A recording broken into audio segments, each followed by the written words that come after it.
अस्सलाम वालेकुम फ्रेंड्स, मेरा नाम है शहज़ाद और आज की इस वीडियो में हम कोटक के हाइब्रिड सोलर इन्वर्टर को, जो कि नेक्स्ट जेन 10 किलोवाट का एक हाइब्रिड सोलर इन्वर्टर है, इसकी मुकम्मल सेटिंग करना सीखेंगे।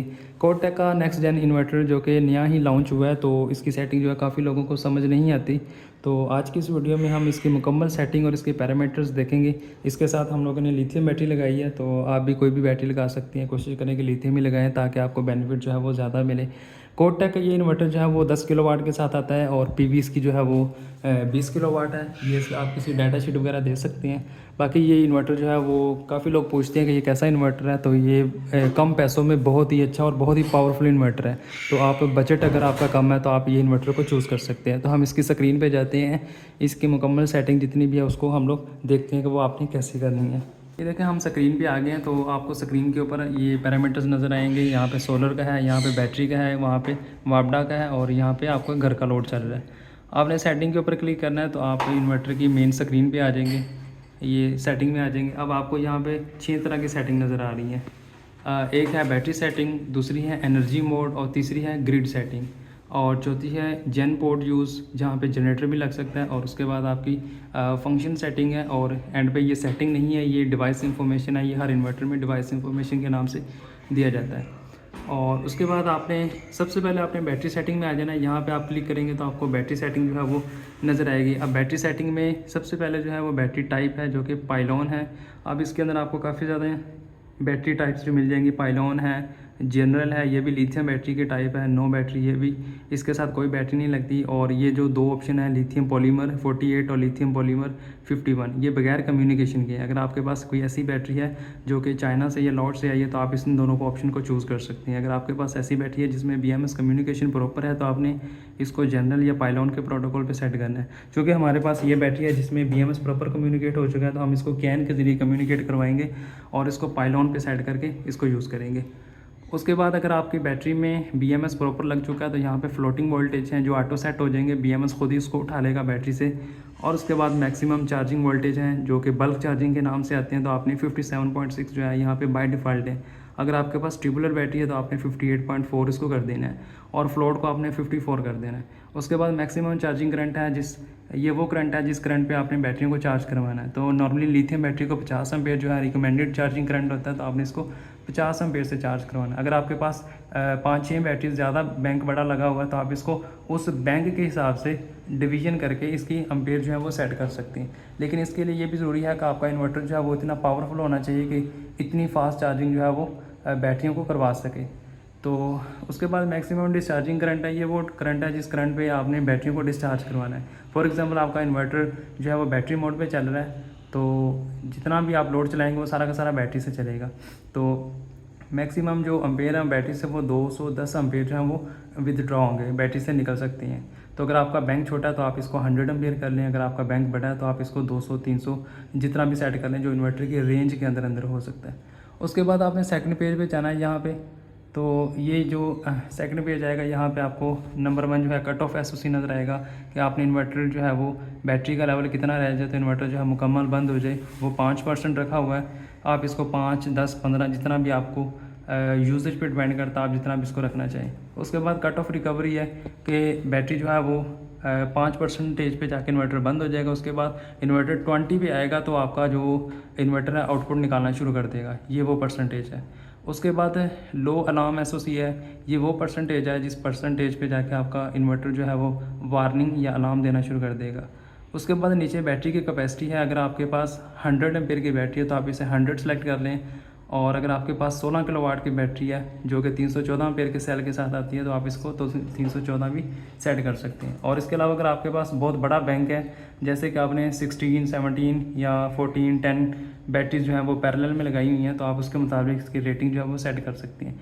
ये रेटिंग यहाँ पे सेट करना इसलिए ज़रूरी है कि आपके इन्वर्टर को पता हो कि मैंने मैक्सिमम डिस्चार्जिंग करंट और चार्जिंग एम्पेयर की लिमिट कितनी रखनी है। उसके बाद नीचे इक्वलाइजेशन की सेटिंग है। ये तेज़ाब वाली बैटरी यानी कि AGM या FLD फ्लडेड बैटरीज के लिए होती है, तो लिथियम के लिए आपने इसको चेंज नहीं करना। अगर इसके ऊपर जाएंगे तो आपको ये voltage, time period, time out हर चीज़ दिखाएगा जहाँ पे आप इसकी इक्वलाइजेशन करवा सकते हैं। क्योंकि आज के दौर में कोई तेज़ाब वाली बैटरी जो वो बहुत ही कम लोग यूज़ करते हैं, तो आपने इसको चेंज नहीं करना। और उसके बाद आपने यहाँ पर इसको बैक आ जाना है। तो उसके बाद आपने नेक्स्ट पेज पर जाना है। यहाँ पे आपको बैटरी एक्टिवेशन नज़र आ जाएगा। ये उस केस में आएगा जब आपने इसके साथ लिथियम बैटरी लगाई होगी। तो बैटरी एक्टिवेशन हमारी इनेबल है। उसके बाद बैटरी रियल टाइम एक्टिवेशन है कि बैटरी जो जैसे ही इन्वर्टर को ऑन करेंगे तो वो बैटरी को ऑटोमेटिकली ऑन कर दीजिएगा। उसके बाद CV चार्जिंग टाइम है कि आपने इन्वर्टर में कोई टाइम लगाना है कि बैटरी का जो बल्क चार्जिंग है वो इतने टाइम तक मेंटेन रहे। ये अमूमन इस केस में होता है जब लिथियम बैटरी वाले बनाने वाले कुछ ऐसे मैन्युफैक्चरर होते हैं जो कि रिकमेंड करते हैं कि हमारी बैटरी को आधा घंटा अपने बल्क चार्जिंग जो है वो देते रहना है। तो उस टाइम आप इसको सेट कर सकते हैं। उसके बाद आपने ये सेटिंग यहाँ से सेव हो जाएगी आपकी सारी, जो भी आपने सेट करना होगा। उसके बाद आपने यहाँ से बैक आ जाना है सेव करके। उसके बाद हमारी एनर्जी सेटिंग आ जाएगी। एनर्जी सेटिंग में जाएंगे तो आपको 3 तरह की सेटिंग नज़र आएगी। एक है यूपीएस का मतलब है अनइंटरप्टेबल पावर सप्लाई। उसके बाद है सेल्फ यूज़ और तीसरी है टाइम ऑफ यूज़। तो नॉर्मली पाकिस्तान में अगर आप रहते हैं तो आपने बैटरी को यूज़ करना है तो आप इसको टाइम ऑफ यूज़ के ऊपर सेट कर लें। टाइम ऑफ यूज़ के ऊपर सेट करेंगे तो इसमें फर्दर सेटिंग आएगी, वो मैं आपको दिखाता हूँ। ये सेटिंग आएंगी, यहाँ पे आप सेटिंग में जाएंगे तो आपको सबसे पहले सेटिंग आएगी एंटी बैक फ्लो फंक्शन। ये वो फंक्शन अगर आपने ग्रिड फीडिंग इनेबल करवाई है तो आप इसको यहाँ से डिसेबल भी करवा सकते हैं। ग्रिड फीडिंग की एक नीचे ऑप्शन आएगी, ये आपकी एंटी बैक फ्लो है कि इन्वर्टर जो है वो थोड़ा सा करंट जो है वो वापडा को देता रहता है, जिस वजह से हमारी अर्थिंग की और रिवर्स की लाइट ऑन हो जाती है। तो उस लाइट को बंद करने के लिए हमने यहाँ से इस फंक्शन को जो इनेबल है या डिसेबल है यहाँ से इसको करवा सकते हैं। उसके बाद यहाँ पे इसकी काफ़ी ज़्यादा और सेटिंग है। AC कपलिंग है, ये अल्टरनेटिंग AC और DC करंट के लिए यूज़ होती है जब आपने ऑन ग्रिड के इन्वर्टर लगाए हों। उसके बाद एंटी बैक फ्लो मेथड है, वो आपने सिंगल यूनिट CT के साथ लगाया हुआ है। हम लोगों ने इसके साथ जो CT लगाई हुई है। और उसके बाद मीटर कम्युनिकेशन एड्रेस है कि आपने CT के साथ कौन सा मीटर लगाया और उसकी कम्युनिकेशन आपने क्या रखी है। नॉर्मली ये सेटिंग इन्वर्क्स के इन्वर्टर में भी आती है, तो आप वहाँ से भी इसको देख सकते हैं। और सोलिस के इन्वर्टर में भी आपको ये सेटिंग मिल जाएगी। उसके बाद आपने यहाँ से बैक आ जाना है और यहाँ पे उसके बाद ये सेटिंग है, ये हम सेल्फ यूज़ में है। तो यहाँ पे हमारी PV इनपुट प्रायोरिटी है कि जो सोलर पैनल से करंट आएगा वो हमारा सबसे पहले लोड को जाएगा, उसके बाद बैटरी चार्जिंग में जाएगा। तीसरी ऑप्शन है हमारी ग्रिड की है, यानी कि ग्रिड को वापस जाएगा अगर हम लोगों ने ग्रिड फीडिंग इनेबल रखी हुई है तो। उसके बाद हमारी ग्रिड पीक शेविंग पावर है, ये वो पावर है जिस पावर पे आप चाहते हो कि हमारा इन्वर्टर वापडा से इतने वाट जो है इससे ज़्यादा यूज़ ना करे। फॉर एग्जांपल मैं यहाँ पे इसको 4 किलोवाट सेट कर देता हूँ। तो अगर मेरे घर का लोड जो है वो पहले सोलर से चल रहा है, फिर बैटरी भी यूज़ हो रही है और ये दोनों चीज़ें कम पड़ रही हैं, तो इन्वर्टर वापडा पे शिफ्ट हो जाएगा, वापडा को भी यूज़ करेगा।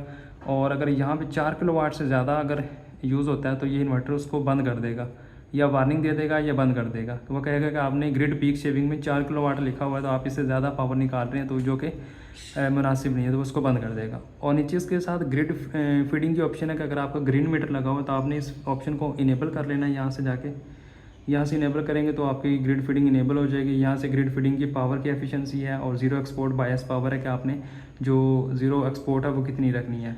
तो ये नॉर्मली अमूमन उस केस में होता है जब आपके इन्वर्टर की रिवर्स लाइट ऑन हो जाए या फिर पावर में फ्लक्चुएशन हो रही हो। तो पाकिस्तान के स्टैंडर्ड में आपने इसको -50 वाट ही रखना है। उसके बाद ये कैलिब्रेशन पावर होती है। उसके बाद आपने यहाँ पे बैटरी ग्रिड फीडिंग की ऑप्शन है, अगर आपने बैटरियों को ग्रिड फीड करवाना है तो यहाँ पे इसको आप इनेबल करवा लें। इसका ये फ़ायदा होगा कि अगर आपके पास बहुत बड़ा पावर बैंक लगा हुआ है और आपको गवर्नमेंट जो है वो अच्छा यूनिट दे रही है तो आप अपनी बैटरी की पावर भी वापडा को वापस भेज सकते हैं, जो कि पाकिस्तान में अमूमन ऐसा नहीं होता, तो आपने इसको नॉर्मली डिसेबल ही कर देना है। उसके बाद आपने सेटिंग नंबर पेज नंबर 2 में जाना है। यहाँ पर आपकी बैटरी रिज़र्व की सेटिंग है। अब ये अमूमन वो सेटिंग है जिस सेटिंग पे हमारे पाकिस्तानी काफ़ी लोग जो है इस इन्वर्टर को चलाना चाहते हैं, जो कि ये होता है कि पहले सोलर चले, फिर हमारी बैटरी इस्तेमाल हो और थर्ड ऑप्शन हमारी ग्रिड हो या वापडा हो। तो इसको हम लोगों ने इनेबल किया हुआ है। यहाँ पे ग्रिड चार्जिंग करंट है कि आपने वापडा से कितने एम्पीयर से चार्ज करवाना है। उसके बाद बैटरी रिज़र्व एसओसी है कि बैटरी कितनी परसेंटेज पे जाके रिज़र्व हो जाए, रुक जाए, आपका इन्वर्टर वापडा पे शिफ्ट हो जाए। हम लोगों ने इसको 60 रखा हुआ है कि बैटरी हमारी 100 से 60 पे जाएगी तो इन्वर्टर जो है वापडा पे शिफ्ट हो जाएगा और बैटरी हमारी 60 की 60 पड़ी रहेगी। जब लाइट जाएगी तो हमारी 60 से 5 तक काम आ जाएगी। तो ये वो सेटिंग है। तो इसको आपने सेट करके यहाँ पे सेव कर लेना है। ये अमूमन आपने अपने यूजेज के हिसाब से सेट करना है। तो आपका जो भी यूज़ है, आपका जो भी एरिया है जहाँ पे लाइट कितनी जाती है, तो आपने इसको अपनी मर्ज़ी के मुताबिक सेट कर लेना है। उसके बाद आपने यहाँ से बैक आ जाना है। बैक आने के बाद आपने यूपीएस पे चले जाना है। यहाँ पे आपको ये सेटिंग मिलेगी कि आपने ये वो सेटिंग है जिस सेटिंग पे आपका इन्वर्टर जो है पहले सोलर से चलेगा, फिर वापडा पे चलेगा, यानी कि वापडा और सोलर मिक्स होकर चलेंगे। और थर्ड ऑप्शन आपकी बैटरी यूज़ होगी कि बैटरी जो है वो आप डिसाइड करेंगे कि बैटरी जो है वो 100 की 100 ही रहे। नॉर्मली ये SUB सेटिंग के नाम से आती है जो कि वोल्ट्रॉनिक के इन्वर्टर्स में होती है। तो यहाँ पे ग्रिड चार्जिंग है, फीड टू ग्रिड पावर है और एंटी बैक फ्लो फंक्शन है। ये तीनों फंक्शन मैंने आपको पिछली सेटिंग में समझा दिए हैं।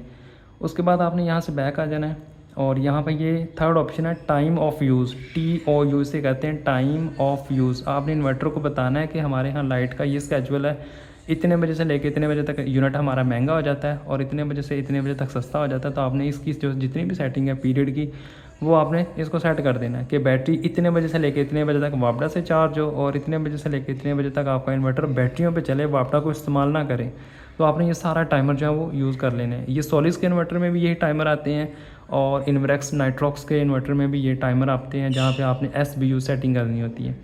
तो यहाँ पे आपने इसको बैक आ जाना है और इसके बाद बाकी फर्दर सेटिंग जो है वो सेम वही है। एंटी बैक फ्लो फंक्शन आपको समझा दिया है, ग्रिड पीक शेविंग भी समझा दिया है, फीड टू ग्रिड पावर और बैटरी फीड टू ग्रिड।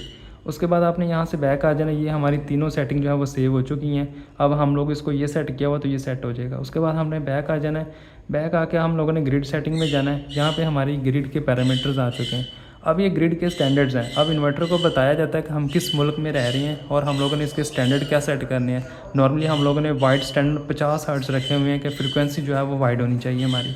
उसके बाद नीचे कंट्रीज़ आएंगे। आपने जो भी कंट्री सेट करनी हो उस कंट्री के मुताबिक आपको जो इन्वर्टर है वो इसकी सेटिंग आपको वो कर देगा, आप जो भी इसको सेट करेंगे। तो नॉर्मली आपने इसको जो बाय डिफ़ॉल्ट स्टैंडर्ड है आपने कोशिश करना है कि इसको उसी के ऊपर ही छोड़ देना है। तो उसके बाद रेटेड वोल्टेज है कि आपकी कंट्री में वोल्टेज कितने रेगुलेट हो रहे हैं। तो हमारे 230 नॉर्मली बाय डिफ़ॉल्ट है तो इसको 230 ही रहने दें। उसके बाद फीड ग्रिड मोड है कि आपने इसको अगर इनेबल कर दिया है तो आपके अगर वापडा के वोल्टेज कम आ रहे हैं या फ्रिक्वेंसी डिस्टर्ब है तो इन्वर्टर को पहले से ही पता होगा कि इनका जो ग्रिड है वो बहुत वीक है, तो इसने अपने हिसाब से इसको चलाना है। बहुत ही वीक ग्रिड को वो बैटरी चार्जिंग भी करेगा, घर के लोड को भी देगा, लेकिन उसे स्टेबल नहीं करेगा। बस इससे ये पता होगा कि यार ग्रिड वीक है, मैंने इसको कैसे मैनेज करना है। उसके बाद नॉर्मल कनेक्ट है। जैसे ही वो आपका ग्रिड स्टेबल होगा तो उसको नॉर्मल कनेक्ट कर देगा।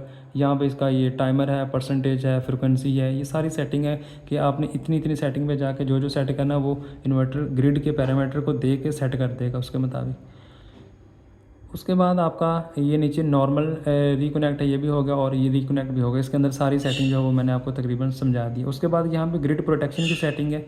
अब यहाँ पे आपने ग्रिड के वोल्टेज जो है उसका सेट करना है कि इतनी परसेंटेज तक ये वोल्टेज जाएँ, इतने सेकंड के लिए जाएँ तो इन्वर्टर उसको बंद कर दे या चला दे या ओवर लिमिट कर दे। ये सारे प्रोटेक्शन के फंक्शन हैं, यानी कि इन्वर्टर वापडा की सर्ज को, वापडा के वोल्टेज को, वापडा की फ्रिक्वेंसी को, वापडा की डिस्टॉर्शन को, कोई भी मसला है तो वो उस टाइम के अंदर अंदर उसको बचा लेगा।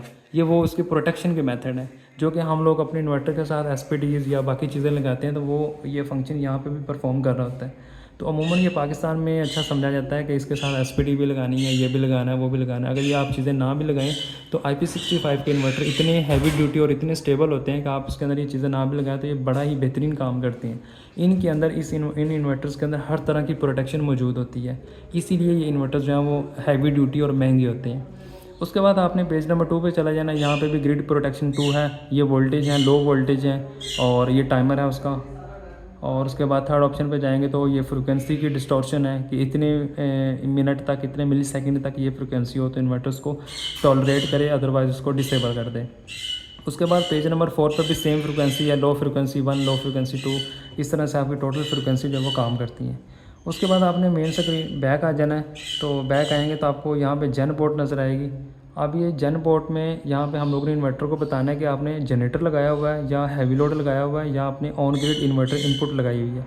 तो आप इसको यहाँ पे जेन पोर्ट पर करेंगे तो आपका इन्वर्टर जो है वो एज आ जनरेटर हैवी लोड की आउटपुट को जनरेटर यूज़ करेगा। यहाँ पे करेंगे तो आपका इन्वर्टर जो है वो स्मार्ट लोड आउटपुट करेगा और यहाँ पे करेंगे तो आपका इन्वर्टर जो है वो ऑन ग्रिड इन्वर्टर इनपुट काम करेगा, यानी कि ग्रिड के ऊपर काम करेगा और साथ इनपुट जो है वो लेगा यहाँ से। तो हम लोगों ने नॉर्मली पाकिस्तान में इसको स्मार्ट लोड आउटपुट पे रखा हुआ है। यहाँ पे आप सेटिंग में जाएंगे तो आप इसकी स्मार्ट लोड की सेटिंग कर सकते हैं कि बैटरी इतनी परसेंटेज हो तो हैवी लोड बंद हो जाए।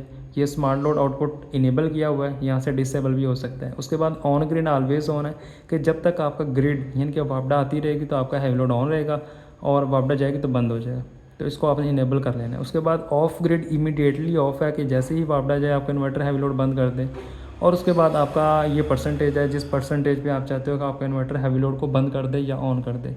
उसके बाद नेक्स्ट पेज में जाएंगे तो आपको पीवी थ्रेशोल्ड मिल जाएगा कि फॉर एग्ज़ाम्पल आपकी लाइट नहीं है, सिर्फ सोलर है और बैटरी है, तो इन्वर्टर की जो पीवी पावर है सोलर पैनल्स की कितनी परसेंटेज हो तो इन्वर्टर हैवी लोड को ऑन कर दे। तो वो आपने परसेंटेज यहाँ पे सेट कर लेनी है, 1%, 2%।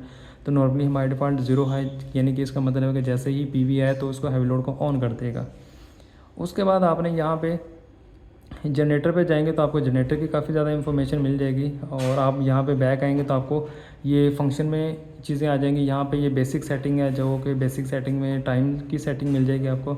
और एडवांस सेटिंग में जाएंगे तो आपको यहाँ से वो पासवर्ड मांगेगा। पासवर्ड आपने इसका दे देना है 10 और 20। यहाँ पे एंटर करेंगे तो आपका जो सेटिंग है वो इनेबल हो जाएगी। ये सेटिंग में जाके आपने इसके जितने भी एडवांस सेटिंग प्रोफेशनल फंक्शन है वो आपने इनेबल कर लेने हैं, जो कि बाय डिफ़ॉल्ट जो कुछ इनेबल है कुछ डिसेबल है। तो आपने इनको लाजमी स्टडी करके इनेबल या डिसेबल कर लेना है। उसके बाद आपने यहाँ पे बैक आ जाना। यहाँ भी ये डिवाइस इंफॉर्मेशन में आपको कोटेक के इन्वर्टर की जितनी भी डिटेल्स है वो मिल जाएंगी। और यहाँ पे आपको BMS वर्जन हर चीज़ जो है वो लॉग वगैरह अलार्म फॉल्ट कोड जो है वो मिल जाएंगी। तो ये थी हमारी कंप्लीट वीडियो जिसमें मैंने आपको मुकम्मल सेटिंग करना सिखाई और इन्वर्टर के मुकम्मल पैरामीटर सिखाए। मेरी एक वीडियो है जिस पे मैंने इन्वर्टर की मुकम्मल स्क्रीन पढ़ के सुनाई है, आप वो वीडियो भी देख सकती हैं। तो उम्मीद है आपको वीडियो काफ़ी अच्छी और इन्फॉर्मेटिव लगी होगी। वीडियो अच्छी लगे तो इसको लाइक लाजमी कर लें और चैनल पर नहीं हुआ है तो इसको सब्सक्राइब भी कर लें। मिलते हैं कि नई वीडियो में, इस वक्त तक के लिए अल्लाह हाफिज़।